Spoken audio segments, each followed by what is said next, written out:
Bulletin का आगाज करेंगे अफगानिस्तान की लम्हा बलम्हा बदलती सूरत हाल से। तालिबान ने बड़ा हिस्सा फतह कर लिया, कंधार पर कब्जा कर लिया। कमांडर इस्माइल खान के साथियों समेत तालिबान में शामिल होने के बाद हिरात पर भी कंट्रोल हो गया। लश्करगाह, बादगीज और लोगर में भी तालिबान इस वक्त फतह हासिल कर चुके हैं। 34 में से 17 सूबाई दारुल हुकूमतों में तालिबान की अमलदारी में आ चुके हैं। अमेरिका के बाद बरतानिया और कनाडा ने अपने शहरियों को काबुल छोड़ने की हिदायत दी है। बिल्कुल, अफगान नायब सदर अमरुल्लाह सालेह ताजिकिस्तान फरार हो गए हैं। आपको बताएं कि अफगानिस्तान में सूरत हाल लम्हा बलम्हा बदल रही है। तालिबान ने बड़ी फतह हासिल की है, कंधार पर कब्जा कर लिया। कमांडर इस्माइल खान के साथियों समेत तालिबान में शामिल होने के बाद हिरात पर भी कंट्रोल हो गया है, जबकि लश्करगाह, बादगीस और लोगर भी फतह कर लिया। 34 में से 17 सूबाई दारुल हुकूमत तालिबान की अमलदारी में आ गए हैं और अमेरिका के बाद बरतानिया और कनाडा ने अपने शहरियों को काबुल छोड़ने की हिदायत की है। और इस सारी सूरत हाल में अफगान नायब सदर अमरुल्लाह सालेह ताजिकिस्तान फरार हो गए हैं। ये सूरत हाल है जिसमें बार बार चेंजेस आ रहे हैं। अफगानिस्तान में लम्हा बदलती ये सूरत हाल है। आपको बताएं कि दूसरी जानिब हमले रोकने के लिए अफगान हुकूमत ने तालिबान को इक़्तिदार में शराकत की पेशकश भी कर दी है, जबकि इतलात के मुताबिक तालिबान के कब्जे में जाने वाले सूबाई दारुल हुकूमतों की तादाद तकरीबन 15 हो गई है। और एक खबर के मुताबिक ये भी आपको बताएं कि सुबह गौर के दारुल हुकूमत फिरोजकोह पर भी कब्जा किया गया है, जबकि कंधार, हिरात और लश्करगाह भी तालिबान के कब्जे में जा चुके हैं। तालिबान ने अफगानिस्तान का बड़ा हिस्सा फतह कर लिया है, कंधार पर कब्जा कर लिया। कमांडर इस्माइल खान के साथियों समेत तालिबान में शामिल होने के बाद हिरात पर भी तालिबान का अब कंट्रोल हो गया है। पाक अफगान चमन बॉर्डर 7 रोज बाद आज दोबारा पैदल आमदोरफ्त और तिजारत के लिए खोल दिया गया। सरहद पर सिक्योरिटी के सख्त तरीन इंतजाम किए गए हैं। मजीद बता रहे हैं चमन बॉर्डर से समा के नुमाइंदे सईद अचकजई। जी सईद। जी बिल्कुल, 7 रोज़ की बंदिश के बाद आज चमन पाक अफगान चमन बॉर्डर को दोबारा आमदरफ्त के लिए और तिजारत के लिए खोल दी गई। इस वक्त आप मेरे पीछे में देख सकते हैं कि बड़ी तादाद में जो फंसे हुए मुसाफिर थे वो यहाँ पर बड़ी तादाद में जमा है और उनको सरहद पार आने जाने की इजाज़त दी जा रही है।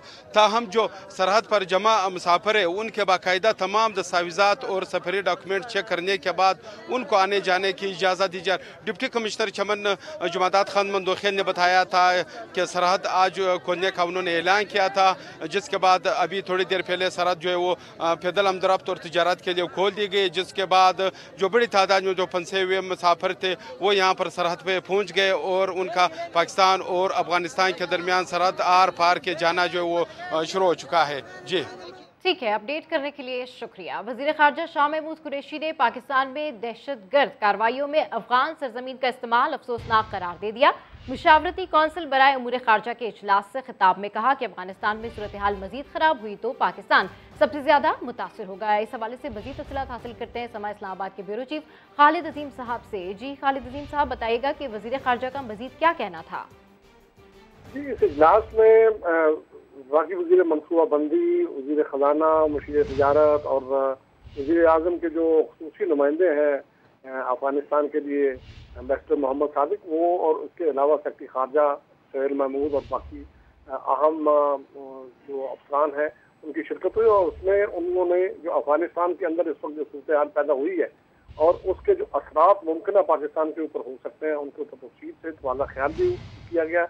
और इसके साथ साथ उसकी जो हिकमत अमली है उसके बारे में भी मामला जो हैं उन पर गौर किया। और दासू वाक़े के बारे में जो अब तक तहकीकात सामने आई हैं और जिसका कल वज़ीर ख़ारजा ने अपनी प्रेस कॉन्फ्रेंस में तज़किरा किया था, उससे भी और उसके मज़ीद जो उसकी बारीकियाँ हैं वो सब चीज़ें जो हैं वो इजलास को बताई गई हैं। और ये बताया जा रहा है कि उनको बताया गया कि अफ़गानिस्तान की सरजमीन जो है वो दोबारा पाकिस्तान के खिलाफ दहशतगर्दी के लिए इस्तेमाल होना शुरू हो गई है। इसके लिए पाकिस्तान को खुशी इक़दाम भी करने होंगे और पाकिस्तान आदमी दुनिया को भी ये बात समझाने की कोशिश कर रहा है और करता रहेगा कि अफगानिस्तान में हालात की खराबी जो है उसमें पाकिस्तान मुतासर होता है। लिहाजा पाकिस्तान अफगानिस्तान के अमन के लिए तमाम कोशिशें पहले भी कर रहा था, मजीद भी ठीक है, पहले भी कोशिशें कर रहा था और अब भी करता रहेगा। अपडेट करने के लिए शुक्रिया खालिद अजीम साहब। अमेरिका ने 2000 अरब डॉलर्स लगाकर जो 3 लाख अफगान फौज खड़ी की थी वो पत्तों की तरह क्यों बिखर रही है? इसका जवाब पाकिस्तान से नहीं काबुल हुकूमत से लिया जाए। वज़ीर इत्तलात फवाद चौधरी की वाशिंगटन इंतजामिया पर कड़ी तनकीद। बोले अमेरिका ना 1988 में पाकिस्तान से पूछकर अफगानिस्तान से गया और ना अब, लेकिन असरात पाकिस्तान पर हुए। अफगानिस्तान की सूरत हाल हमारी वजह से तो पैदा नहीं हुई। ये अमेरिका जो वापस चला गया है, उन्हें पहले 1988 में वापस चला गया अफगानिस्तान से, हमसे पूछ के तो नहीं गया। अब आके अमेरिका फिर तालिबान के साथ बात करके वापस चला गया, हमसे पूछ कर तो नहीं गया। लेकिन इसके असरात जो हैं, हर वाक़े का असर जो है वो हमारी सियासत के ऊपर हुआ, हर वाक़े का असर हमारी स्ट्रेटजी के ऊपर हुआ। हम काबुल के अंदर एक ऐसी हुकूमत चाहते हैं जिसमें सारी पार्टियां और अफगान अवाम उसके साथ हों। हमने तालिबान को अमेरिका के साथ बैठाया, हमने उनके मुज़ाकरात जो है वो शुरू कराए, हमने कोशिश की, हमने काबुल की हुकूमत की और तालिबान के मुज़ाकरात करवाए। लेकिन अगर तालिबान वहाँ पे सूबे फतह कर रहे हैं तो इसमें सवाल पाकिस्तान से नहीं करना चाहिए, उनको अफगानिस्तान की हुकूमत से करना चाहिए कि जो 2000 अरब डॉलर लगा करके आपने वहाँ पर एक 3 लाख लोगों की फौज खड़ी की, वो क्यों पत्तों की तरह बिखर गई जो ही वो गए। पाकिस्तान ऑर्डिनेंस फैक्ट्री वाह के प्लांट में तकनीकी खराबी से धमाका, 3 मुलाजमीन जाँ बहक और 2 जख्मी हो गए। इमरजेंसी रिस्पांस टीम ने जल्द सूरत हाल पर काबू पा लिया और जाए हादसा को क्लियर कर दिया। धमाके की शिद्दत से करीबी इमारतों के शीशे टूट गए। इस हवाले से मजीद अपडेट कर रहे हैं उस्मान खान। POF वाह के एक यूनिट में जोरदार धमाका, तकनीकी खराबी के बाइस होने वाले हादसे में 3 मुलाजमीन जान से गए जबकि 2 जख्मी हो गए जिन्हें फौरी तौर पर अस्पताल मुंतकिल कर दिया गया। ISPR के मुताबिक POF technical emergency response team ने जाए हादसा को क्लियर करके सूरत हाल कंट्रोल कर ली। धमाके के बाइस करीबी इमारतों के शीशे टूट गए। धमाके की आवाज सुनते ही शहरी खौफजदा होकर घरों से बाहर निकल आए। काले धुएं के बादल दूर दूर तक दिखाई दिए। उस्मान खान, समा, इस्लामाबाद। जनूबी वजीरिस्तान में दहशतगर्दों की फौजी चौकी पर हमले की कोशिश नाकाम, एक दहशतगर्द मारा गया, दूसरा जख्मी हालत में गिरफ्तार कर लिया गया। फायरिंग के तबादले में नाइक जियाउद्दीन शहीद हो गए। ISPR के मुताबिक सरोगा में गुज़श्ता रात फौजी चौकी के करीब गैर मामूली नकलो हरकत देखी गई। 3 से 4 मुबैना दहशतगर्द नजर आए, जिस पर क्विक रिएक्शन फोर्स को दहशतगर्दों से निपटने के लिए भेजा गया। दहशतगर्दों ने फौजियों पर फायरिंग कर दी। जवाबी कार्रवाई में एक मारा गया जबकि दूसरा जख्मी हालत में गिरफ्तार कर लिया गया। फायरिंग से नाइक जियाउद्दीन शहीद हो गए। शहीद नाइक जियाउद्दीन का ताल्लुक मर्दान से है। गिरफ्तार दहशतगर्द ने इंकशाफ किया है कि फौजी चौकी पर हमले का मंसूबा था। ठप्पे लगाने और जाली वोटों का सिलसिला खत्म हो जाएगा। ऐसा इलेक्शन कराएंगे जिसका नतीजा सबके लिए काबिल कबूल होगा। वज़ीर आज़म इमरान खान ने यकीन दहानी करा दी। कहते हैं मुआशरे और इलेक्शन में फ्रॉड का हल जदीद टेक्नोलॉजी है। इलेक्ट्रॉनिक वोटिंग मशीन्स के इस्तेमाल से धांधली के इल्जामात का खात्मा हो जाएगा। असल काम है गवर्नमेंट का अपने शहरियों की जिंदगी आसान करना। जो फ्रॉड होता है माशरे में, जो इलेक्शन के अंदर फ्रॉड होता है, इसका सारे का हल टेक्नोलॉजी, डेटा और टेक्नोलॉजी, इन दोनों का इस्तेमाल करके इंशाअल्लाह पहली दफ़ा पाकिस्तान में इलेक्शन भी ऐसा करवाएंगे जो सब रिजल्ट कबूल कर लेंगे। और उसकी वजह ये होगी कि टेक्नोलॉजी को डेटा के साथ सिंक कर देंगे और ये जो सारा ठप्पे लगाना और ये बैलेट भरना और ये जो जाली एक घर के अंदर कोई 100 वोट्स रजिस्टर करवाना, ये सब खत्म हो जाएगा। इलेक्ट्रॉनिक वोटिंग मशीन्स आ जाएंगी, उसके साथ नादरा का डेटा टैली करके 21वीं सदी का इलेक्शन करवाएंगे और इंशाल्लाह वो इलेक्शन जो सब कबूल करेंगे। पंजाब असम्बली के इजलास में अपोजिशन अरकान के वज़ीर आज़म से मुताल्लिक बयान पर हंगामा रहा। फरीकैन ने एक दूसरे पर नाजेबा अल्फाज की बौछार कर दी। पैनल ऑफ चेयरमैन ने नून लीग के 2 अरकान को ऐवान से निकाल दिया। इमरान भट्टी रिपोर्ट कर रहे हैं। पंजाब असम्बली का इजलास शोर शराबे की नजर हो गया। लीगी रुकन मलिक अरशद ने इमरान खान पर इल्जामात लगाए तो हुकूमती अरकान ने भी जवाबी जुमले कसे। वज़ीर कानून राजा बिशारत मैदान में आए और गैर पार्लिमानी अल्फाज बोलने वाले लीगी अरकान को ईवान से निकालने का मुतालबा कर दिया। लीगी रुकन राना मशहूद ने कहा, वज़ीर कानून को अगर मैदान लगाने का शौक है तो असम्बली के बाहर आकर मुकाबला कर लें।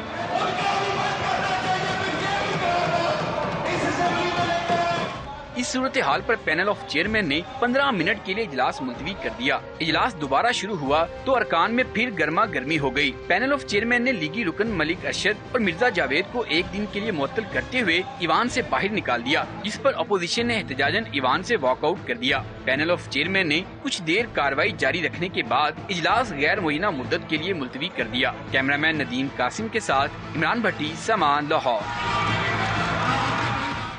मुल्तान नहीं, सेक्रेटेरिएट भावलपुर में ही बनेगा। वजीर आजम ने फैसला कर लिया। हुकूमती एमएनएस के एतराजात मुस्तरद कर दिए। मजीद जानते हैं नईम अशरफ बट से। जी नईम, मजीद क्या कहना था प्राइम मिनिस्टर का? जी, परसों बहावलपुर में जब वजीर आजम का दौरा था, वहाँ पर जनूबी पंजाब सेक्रेटेरिएट के हवाले से एक अहम मीटिंग हुई, जिसमें मुल्तान से ताल्लुक़ रखने वाले 2 अरकान असम्बली ने एतराज़ उठाया कि बहावलपुर की बजाय आप अगर मुल्तान को जनूबी पंजाब का सब सेक्रेटेरिएट बना दें तो बेहतर होगा। लेकिन उधर वजीर आजम ने उन्हें फ़ौरन बात को काटते हुए कहा कि नहीं, बहावलपुर ही बेहतर है और बहावलपुर को ही जनूबी पंजाब का सब सेक्रेटेरिएट होना चाहिए। इसके बाद एक रुकने कौमी असम्बली वहाँ पर मौजूद, उन्होंने ब्यूरोक्रेसी के बारे में बहुत ज़्यादा शिकायत लगाई और कहा कि ये हमारे जायज़ काम जो हैं वो भी नहीं कर रहे, और फिर कल को इलेक्शंस आने हैं तो हमने अवाम को कैसे जवाब देना है। नाजायज़ हम नहीं कह रहे, लेकिन जायज़ काम भी नहीं हो रहे। लेकिन ब्यूरोक्रेसी के मामले पर प्राइम मिनिस्टर खामोश रहे। उन्होंने जो अरकान असम्बली के एतराज़ात थे उसको नज़रअंदाज किया। इसके बाद जो वहाँ पर मौजूद दूसरे अरकान असम्बली थे, उन्होंने कहा कि पीने के पानी का भी और सीवरेज का बड़ा मसला है, और एक तजवीज़ दी गई कि दरिया सतलुज जो है उसमें से झील निकाली जाए, और जिससे ये जनूबी पंजाब का जो इलाका है इनके लिए जो पानी के मसाइल हैं वो हल हो सकें, जिस पर प्राइम मिनिस्टर ने इस तजवीज़ को सराहा और इसके मुतालिक जो है मजीद इसको आगे बढ़ाने की हिदायत दी। लेकिन तो फाइनली यही डिसीजन लिया गया है कि जो सेक्रेटेरिएट है वो भावलपुर में ही बनेगा। अपडेट करने के लिए शुक्रिया नईम अशरफ बट। आगे बढ़ते हुए आपको बताएं कि नाजिया हसन को साबिक शौहर ने जहर दिया था। पाकिस्तान की मकबूल तरीन पॉप गुलकारा के भाई सुहेब हसन ने नाजिया हसन की मौत के 21 साल बाद नया पिंडोरा बॉक्स खोल दिया। इश्तियाक बेग ने इल्जामात की तरदीद करते हुए हर जाने के दावे का ऐलान कर दिया। रेहान अहमद की रिपोर्ट। मारूफ पॉप गुलकारा नाजिया हसन की जिंदगी में आने वाले ने जहर घोल दिया। नाजिया हसन की मौत के 21 साल बाद उनके भाई ज़ुहैब हसन ने नया पेंडोरा बॉक्स खोल दिया। समा को इंटरव्यू में ज़ुहैब हसन ने इंकशाफ किया कि नाजिया को उसके साबिक शौहर ने जहर दिया था। नाजिया ने कहा था कि जब ये इसके साथ रह रही थी तो इसने कोई आर्सेनिक के इसको खाने में डाल के या इसको डाल के दिया है। उसको हो गया लंग कैंसर, तो उनको समझ नहीं आया कि ये इसको लंग कैंसर कैसे हो गया फ्रॉम ओवरी, जब क्लियर हो गया था सब कुछ। ज़ुहैब हसन कहते हैं मिर्जा इश्तियाक बेग ने नाजिया को बरतानिया में कैदी बनाकर भी रखा। वफात से पहले नाजिया ने तलाक ले ली थी। नाजिया ने मुझे कहा था बड़े दुख से, उसने कहा था मैं मरने से पहले मैं इससे डिवोर्स करके जाऊंगी, बिकॉज इस आदमी ने जितना दुख और दर्द मुझे और मेरे माँ बाप को दिया है किसी बंदे ने नहीं दिया है। ये पाकिस्तान हाई कमीशन में गई, खुद गई, चला नहीं जा रहा था, बाल सर पे थे नहीं, ये गई वहाँ और इसने जाके वहाँ ठप्पा लगाया, सिग्नेचर किया, पूरा लिखा तलाक का। लेकिन मिर्जा इश्तियाक बेग कहते हैं इल्जामात में कोई सदाकत नहीं। आखिरी वक्त तक नाजिया का शौहर रहा। नाजिया हसन के अहले खाना ने तलाक का झूठा सर्टिफिकेट बनवाया। 21 साल बाद ये जो बातें कर रहे हैं इसमें कोई है सच्चाई नहीं है। इसके अंदर ये फैब्रिकेटेड चीजें हैं जिनका मकसद जो है वो सिर्फ, और इसी के लिए मैं इनको इंशाल्लाह आने के बाद इनको कोर्ट के अंदर मैं लेके जाऊंगा। मिर्जा इश्तियाक बेग ने ज़ुहैब हसन के खिलाफ 1 अरब हर्जाने का दावा करने का ऐलान करते हुए कहा पहले ब्लैकमेल हुआ, न आइंदा होगा। कैमरामैन शाहिद बलोच के साथ रेहान अहमद, समा, कराची। नाजिया हसन की 21वीं बरसी पर समा को दिए गए इंटरव्यू में ज़ुहैब हसन ने अपनी बहन की याद में गाना भी गुनगुनाया। ज़ुहैब हसन का कहना था कि यादों में तेरी जागा न सोया उनका पसंदीदा गाना है। यादों में खोया न जागा न सोया, उनसे बिछड़ के रोया, ये दुख हमारा ये सुख हमारा, गीतों में मैंने पिरोया, एहसास मेरे रहे पास तेरे, मैं रहूं ना रहूं, मेरा ये किस्सा जीवन का हिस्सा, मैं ये कहूं ना कहूं, मेरी नजर का तेरी नजर को सलाम, होंठों पे मेरे शामों सवेरे तेरा नाम, ये जिंदगी है तू ओ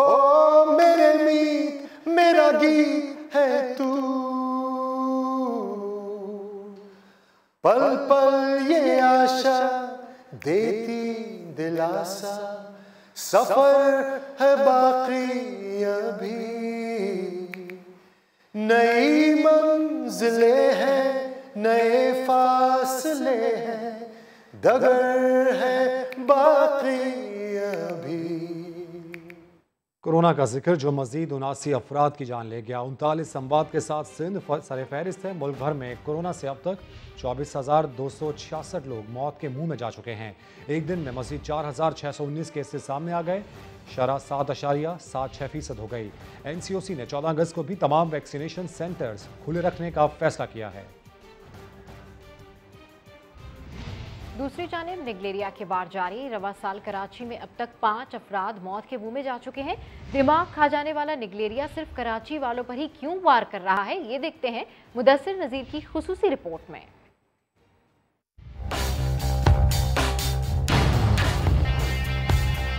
दमाखोर निगलेरिया सिर्फ कराची वालों को ही क्यों निगल रहा है। रवा साल 8 साल बच्चे जुहेब और न्यूरोसर्जन डॉक्टर माजिद समेत 5 अफराद की निगलेरिया ने जान ले ली।